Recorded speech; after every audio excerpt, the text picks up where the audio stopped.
All right. Hello, fellow travelers. Thank you for joining once again the Unbroken Ground podcast. This is episode 30, and I think I'm going to spend some time talking about the past, rehashing why I'm doing this, and also just spending some time looking into the future and what that might look like. So I'm going to talk about my other project a little bit too, since I am also doing a blog for Patheos.com. But yeah, as always, thank you for listening. If this is your first time, you'll get kind of a history and an idea of where I might be headed with this. And then if this is your 30th time, as this is episode 30, then welcome again. Thank you so much for listening. It is an honor that you would listen, that I have anything that might be worthwhile to hear is all for the glory of God, that he would be, that you would use anything that you hear to draw closer to him. He would be glorified. So we're going to jump into that. So here we go.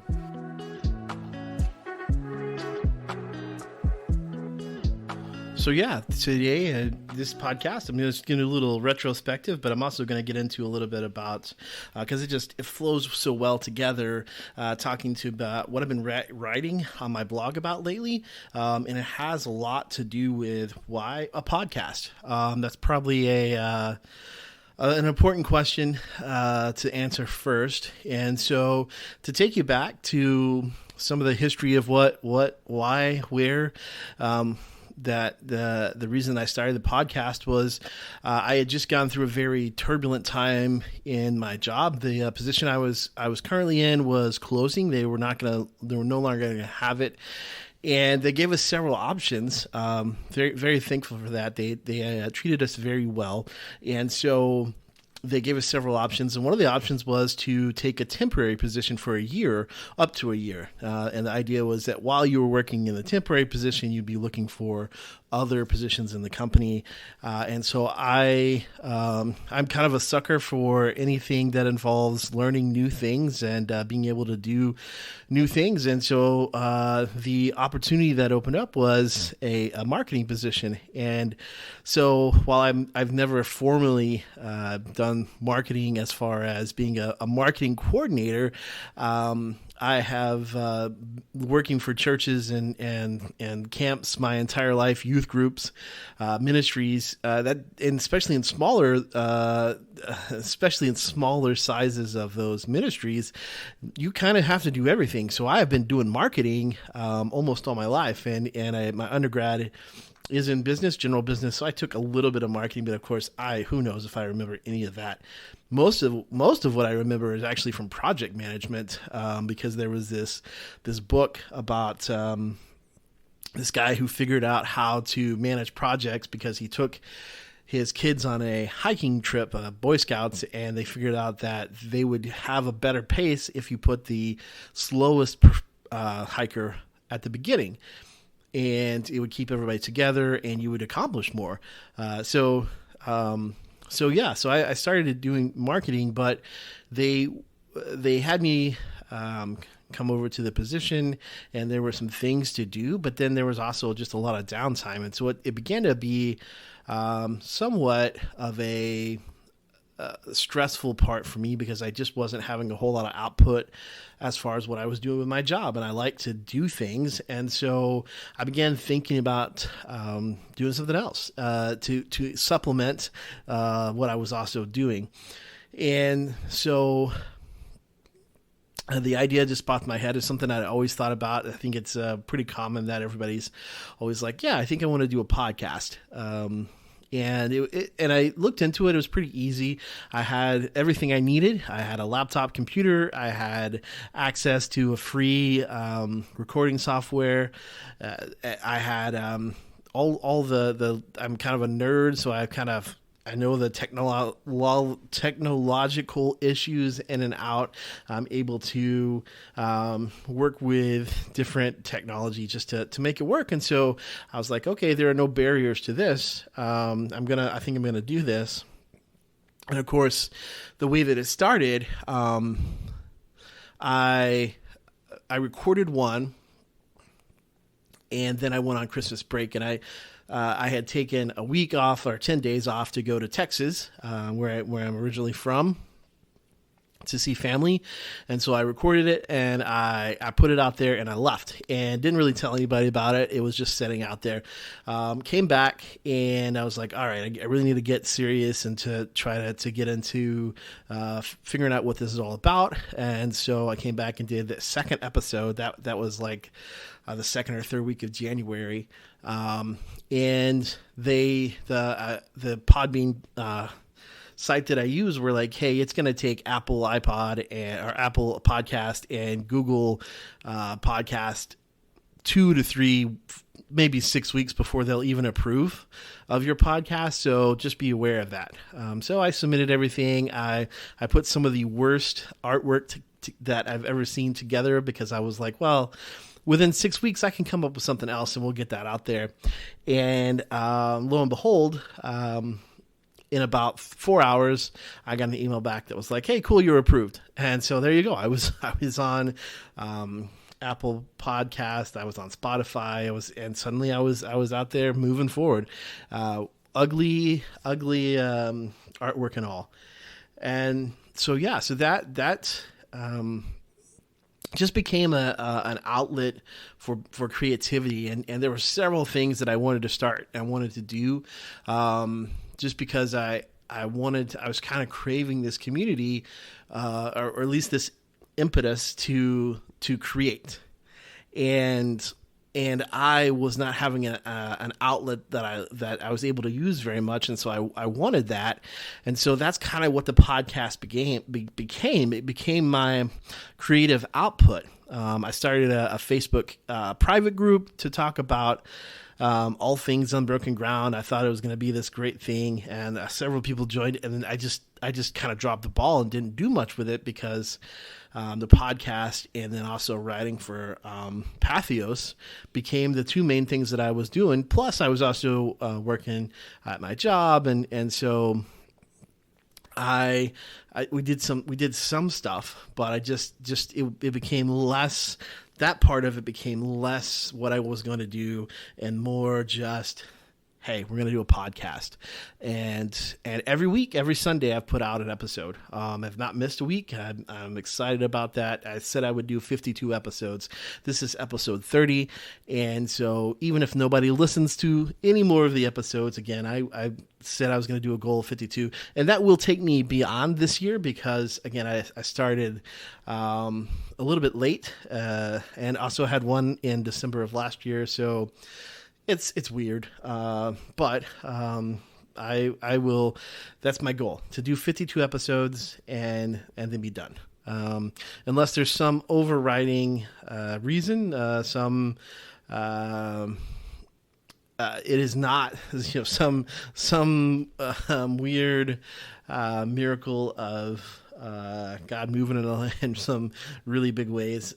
It's not something that I will probably continue doing after a year, just because I committed to that. But that was kind of my commitment, and kind of what birthed out of that, and the reason I kind of want to talk about some of this stuff is that for me, the podcast was just this opportunity to be radically different and say yes to the things I normally wouldn't say. And so, especially when I am coming to decisions about putting stuff out in the public, I think it can be incredibly difficult for creative people. And I don't know that I would label myself as an artist or even that creative, although I have some creativity and I'm able to do some things. But it can be incredibly difficult, because the thing that you create, you kind of love. It's your creation. The reason you created it is because you liked it and you wanted to do that. But if you put that out into the public, then there's the ability that people will deal harshly with it, that they'll tell you that it's not good. They won't respond to it. And so there's a hesitation, I think, by all people, top to bottom, artists, people who make music, about producing something and putting it out for the public consumption, because the public is it's not always great. A lot of times they're very unkind. And so it became this So yeah, it became like this radical opportunity to say, hey, this is something I've always thought that I would do. This year I'm going to do it. And it was just kind of this challenge of, why not? Why not just do this thing? What are you waiting on? And so I just did. So that kind of became the impetus of that, as I was just like, I'm gonna do this. I'm gonna say yes to things I normally wouldn't say yes to. So here you go. I'm gonna do a podcast.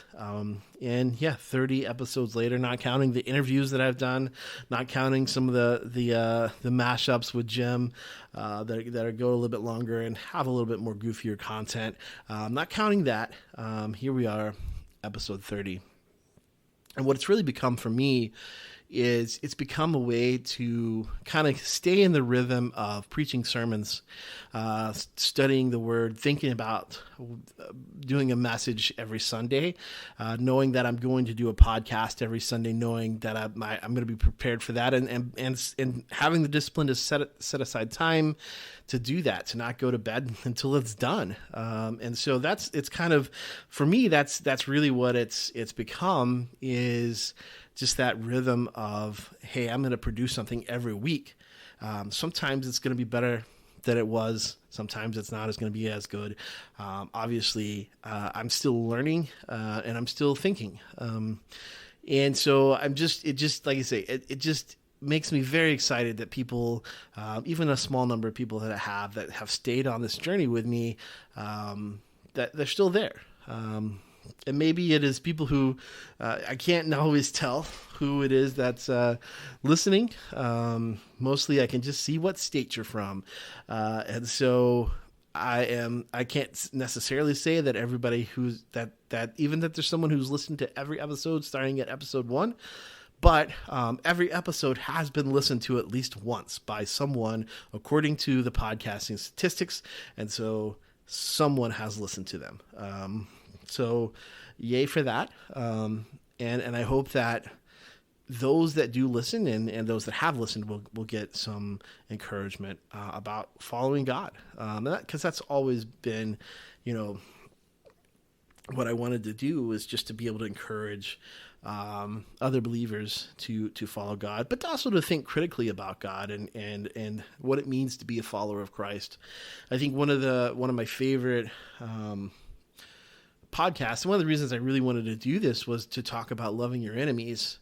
It's a common theme, I think, that keeps coming up. So God's doing something in that. But I think that one of the things that I see growing up in the South, moving to the Midwest, seeing both conservative and liberal sides of things, and or just not even liberal, but just like not staunch conservative either, somewhere in the middle, is that there is a culture war that seems to has seemed to capture the hearts of Christians, and it really is not that important to following Christ. Winning the culture war is not that important. And so I think that was one of the very first things that I really wanted to talk about, was just that God calls us to love our enemies. And what does that look like? And then just to pause and just think about, okay, who is my enemy? And to realize that we've allowed culture to really divide us here in a country.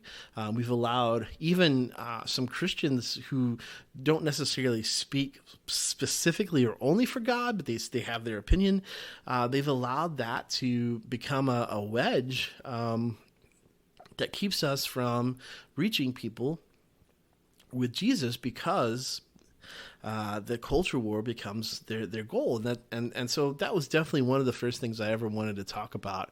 And some of the early names of the podcast, my friend Chris, his daughter. I was at a church service, and they were having the kids do just tell the Christmas story, but in their words. And his daughter said that they put that Mary and Joseph were on a donkey on the way to Babylon. And I thought that would be one of the coolest names for a metal band. And B, hey, what a cool name for my first podcast. And then some of those other things like tasty little death machines, in case I can't remember if I've talked about where that comes from, but there's some sugar-free gummy bears that are pretty famous because of the reviews that people have put on Amazon. They apparently have a substance in there that clear out your system. And so somebody put in their title of the review, tasty little death machines. And so, you know what? Hey, we had a podcast title. I don't know that it had anything to do with anything I'm talking about on the podcast, and definitely wasn't talking about death machines. So, or being tasty. So probably not, but it was just a fun way, to name things. So that's where it all started. It started just as this idea that I wanted to be creative, but also kind of be able to talk through. Sometimes it's just me talking to myself sometimes about what it is God was doing. And I was going through just a really difficult time in my life because I was trying to figure out what God was doing, because here I had been working this position, and I was ready to continue to do that. And then, that door closed, and I moved over to a new position, but it was temporary, which is a weird place to live, because it's like, oh, you've got a job for a year, but you also need to find something else out. And there's no guarantee we'll still have a job for you after the year is up. So you need to find something. And so it was this very weird, like, I have a job, but I can't think about the future because I don't know what that future job is going to be. I have a job, but it's not always going to be there. And so it was a very weird place. And so for a lot of the podcast, especially in February and March, when I'm talking about Joseph, I mean, I was speaking a whole lot about my heart and my life, to be like Joseph, to know that God has a plan, and it's a good plan, and he's gonna accomplish those things that God wants to accomplish. But you may go through the journey of going to be sold into slavery and live, and then accused of rape, so that you're put into prison and then forgotten there until finally God kind of brings you out, and to be like, okay, how do I recognize that? How do I use the time that I have that I'm going through to prepare myself for the next step of what God's going to do? And that's, some of those podcasts are me, like, literally talking through that. As I am living that out, that idea of like, okay, obviously never in as dire a place as Joseph was. I was never in that dire of a place, but I was in a confusing place where I was trying to figure out, God, what is it that you're doing, and what is it you want me to do? And so it was just so appropriate to be at that time just talking through that kind of struggle. And so for me, I hope that other people got stuff from it, but it was like God's like, all right, let's talk. And I'm like, all right, God, here's my thing. Here's what I'm thinking. So that was just kind of a cathartic way to deal with the stress of not really knowing, and to remind myself that God has got a bigger plan, and God's in control, and I've just got to figure out what is it then that I have to do, because it was very much like, oh, I'm not supposed to be passive about that.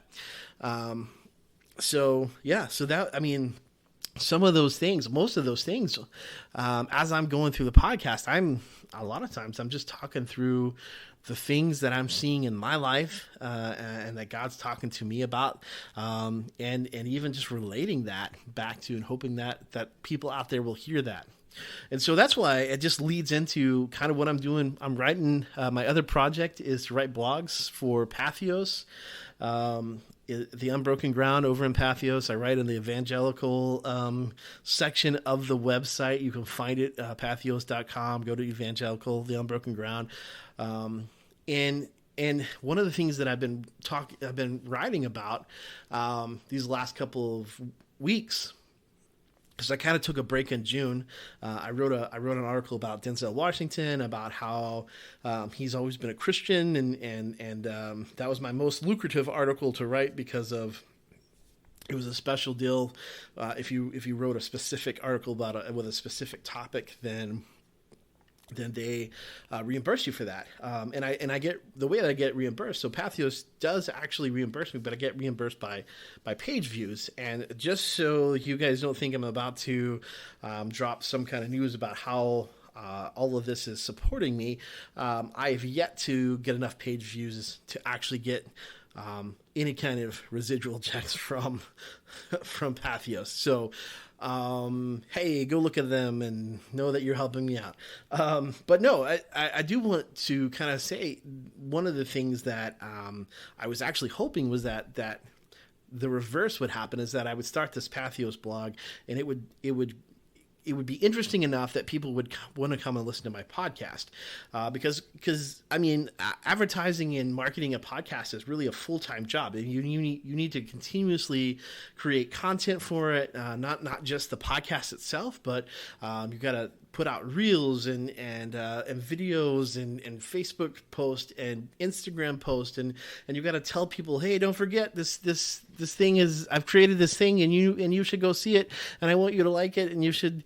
And so it's almost another full-time job, and it's, for me, it's a hobby, and so it's hard when your hobby kind of becomes a full-time job. And so so the hope is that as I wrote for Patheos, which has a much bigger platform, that people would then want to come listen to my my podcast. And that, I don't know. I mean, there are a few people out there. So if you came from Patheos, thank you.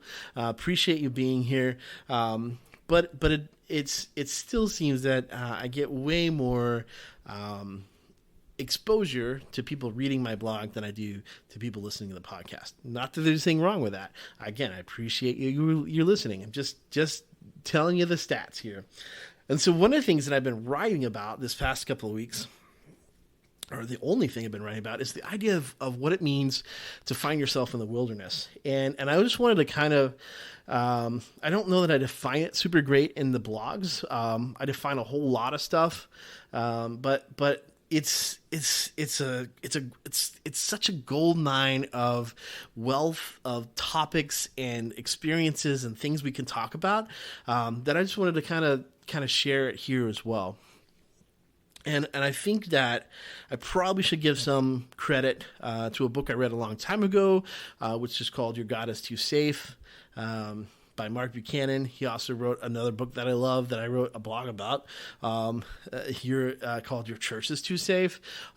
I highly recommend that you read both books. But even if you don't, one of the things that you'll capture, one of the things that you'll get as I talk about this, is that the idea is that there is a comfort level that people can have with following God, and when they are in a comfortable place that doesn't stretch them beyond their horizons, then your God is too safe. And I don't think I'm taking anything directly from Mark's books, but probably those things have been sitting in my head because they're very impactful, very good, and he's a wise man who I think knows a lot and should be read and followed. But it also goes with my favorite C.S. Lewis quote from Narnia, which is when the Beaver family is feeding dinner to the children, and they're all sitting around the table, and they're talking about Aslan, and that he's a lion. And they said, a lion? They're like, oh, is he safe? And the quote says, no, who said anything about safe? He's not safe, but he's good. He's not safe, but he's good. And so using that idea, I think that God takes us into the places that if we will say radical yeses to God, if we'll say, yes, I will do what you want me to do, that God will take us into a place that will grow us into the people that he wants us to be. And he will use our circumstances. He will use the people in our lives. He will use our work. He will use our health, and he will take us beyond comfort. And so the place that's beyond comfort, I like to call the wilderness. And I think because it has so many good parallels to the Old Testament, but also to Jesus. Jesus took 40 days in the wilderness. David, when he was king, before he was king, when he was anointed king, he went back out into the wilderness and was still a shepherd in the wilderness. And then as Saul was king, David had to make his home in the wilderness. And so the wilderness is a place of journey and learning and becoming who God wants you to be. The Israelites. So going back to Joseph, Joseph is sold to Egypt. He goes through all the things that he goes through, and at the end of the story, at the end of Genesis, the Israelites have all moved to Egypt because that's where there's food. Israel, the guy, picks up his whole family. They all move to Egypt, so they get to survive, and because Joseph is second in command. But what happens is in the first chapter of Exodus, what you see is that there becomes a Pharaoh who comes into power, so a king, a ruler, emperor, who doesn't know Joseph. And so he doesn't have the same respect or love for these Israelites, and in fact, they see them as a bother. They multiply too quickly. They're seen as a risk of rebellion. They're going to take over the kingdom, so they work them extra hard, and then they started this process of trying to eliminate the male babies, and that's where you get the story of Moses. That he was put into a basket and floated down the river until Pharaoh's daughter found him, and voila, here's Moses. Now he's also in Pharaoh's kingdom. He's also in the court. Of course, he doesn't stay there. He goes, you guessed it, to the wilderness. Because of something he does, he kills an Egyptian who's abusing an Israelite, and then he goes to tell Israelites not to fight each other. Like, oh, what are you going to do? Kill us too? And he knew that it was known, and so he left. He fled to the wilderness, and it was in the wilderness that Moses learned how to be the type of person that God would call to lead his people to the promised land. It was in the wilderness where God met Moses in the burning bush.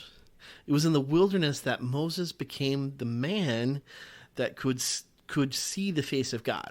So there you go. Already, here we go.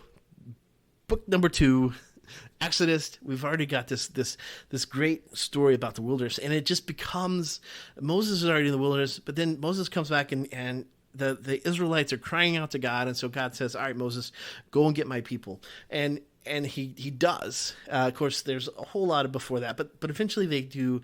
And guess where they end up? They end up leaving Egypt, which is where they were, and somewhat comfortable, although very uncomfortable in a lot of ways, especially in the most recent times. And then they end up in the wilderness on their way to the promised land, to the place that God has promised, to the land that God promised Abraham. And so the in-between time, the place where God takes his people and shapes them into the people that he wants them to be, is the wilderness. Again, I already talked about David being in the wilderness. Jesus himself went into the wilderness. Paul spent time in the wilderness.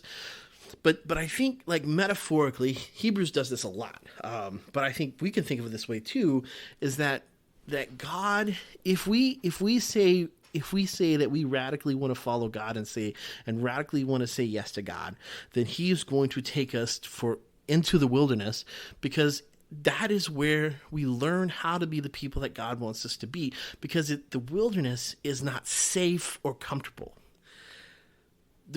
What's true about humanity, about us, about people, is that we only change when it becomes too painful to stay the same, or when we see the thing that we want and it's too painful not to do what it takes to get there. And so if we stay in the safe and comfortable, then we won't change.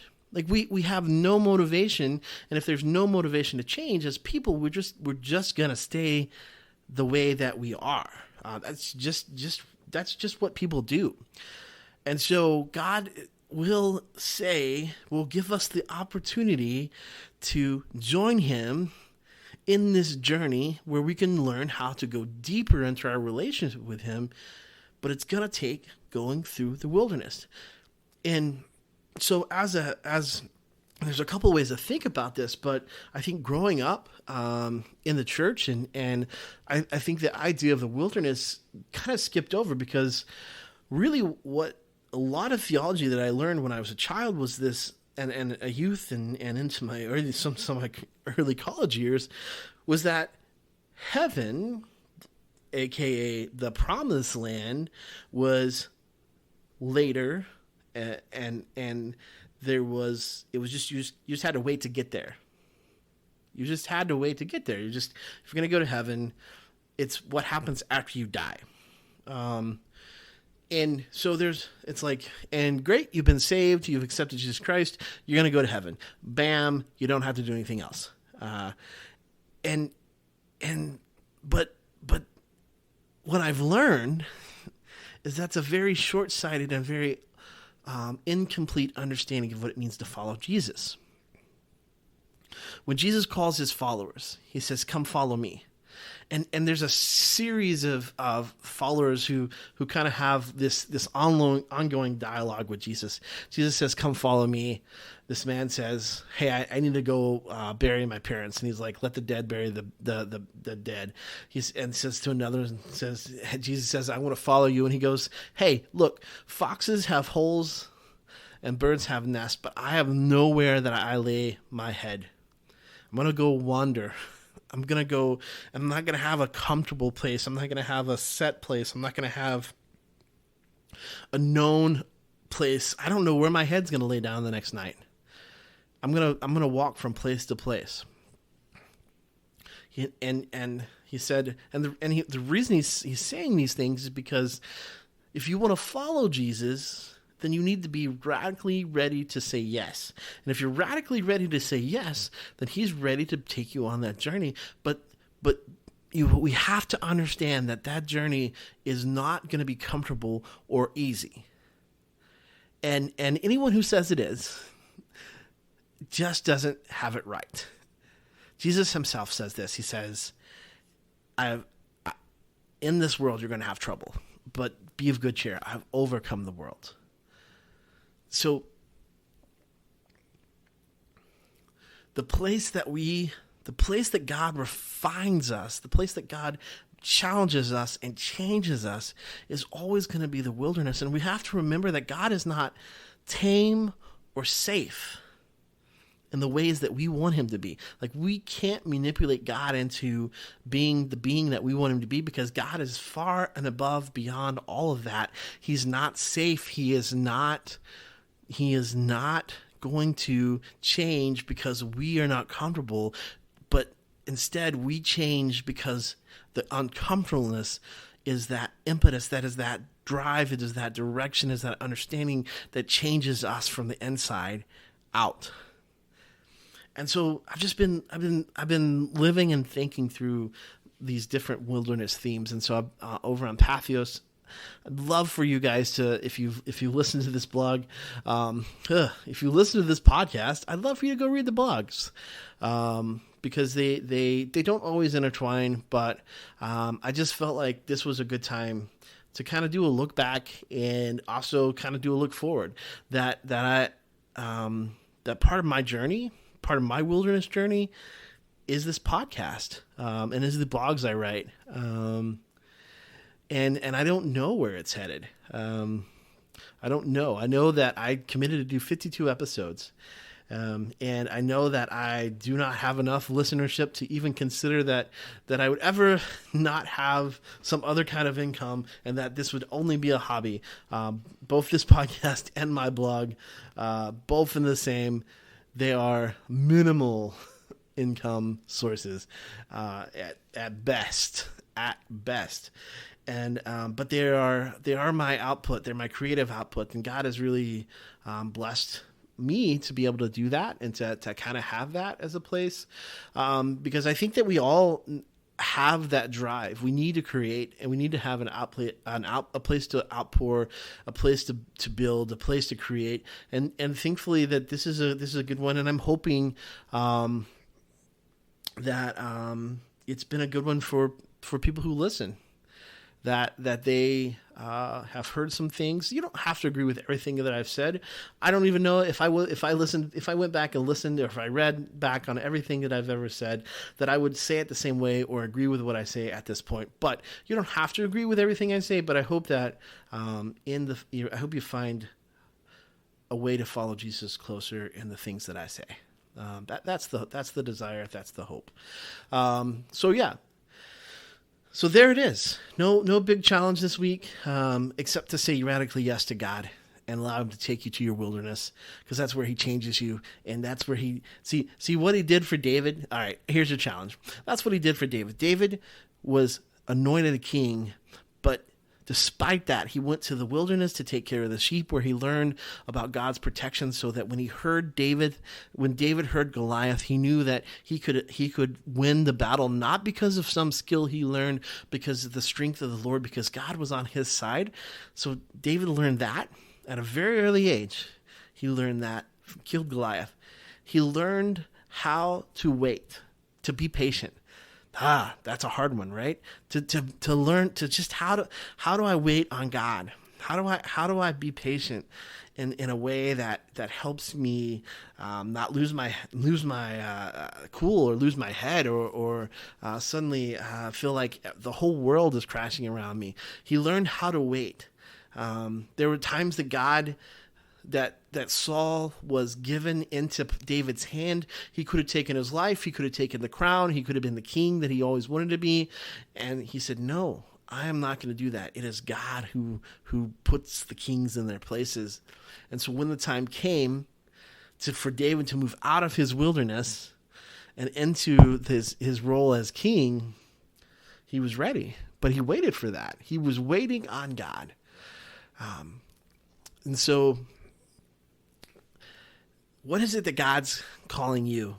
What kind of wilderness are you being called to? What kind of journey? What kind of radical yes to be able to say, "Yeah, I'm going to follow you, Jesus, wherever you might go." And is it worth it? That's kind of a question that someone might ask. They say, "Okay, well, is it worth it to follow through the wilderness?" And Jesus told this parable, and I'll leave you with this. He said there was a man who found a pearl of great price, the best pearl you could find. And so he went and he sold everything else he had so that he could purchase this pearl. And he wasn't sad. He wasn't sad. When you find the thing that matters more than anything else, in this case, following Jesus with all your heart, mind, soul, strength, and loving people, then you're going to want to do whatever it takes to find, to have, to hold. And part of that is being willing to follow Jesus wherever he might take you, even into the wilderness. The good news is that Jesus doesn't say you won't have any trouble or struggle in this world, but what he does say is I will be with you always until the end of the age. So wherever you are, if you're a follower of Jesus, Jesus is with you. He watches over you. He cares for you, and he has plans. I don't know what they are. He doesn't reveal those. Sometimes it's one baby step at a time. But they're there. You can trust in that. Thank you guys for listening so much. It is a pleasure to be able to share just from my heart. If you have questions or thoughts or follow-up, as always, you can find me on the Facebook. Facebook.com/The Unbroken Ground. You can also email theunbrokenground@gmail.com, or you can find me on Instagram. Love to hear any feedback or any questions or thoughts that you've had or ways you've been blessed by this podcast. And so here's to at least 22 more episodes before we call this good. And maybe more. We'll see. We'll see what God says. We'll see where my wilderness journey takes me. Hope you have a great week. God bless.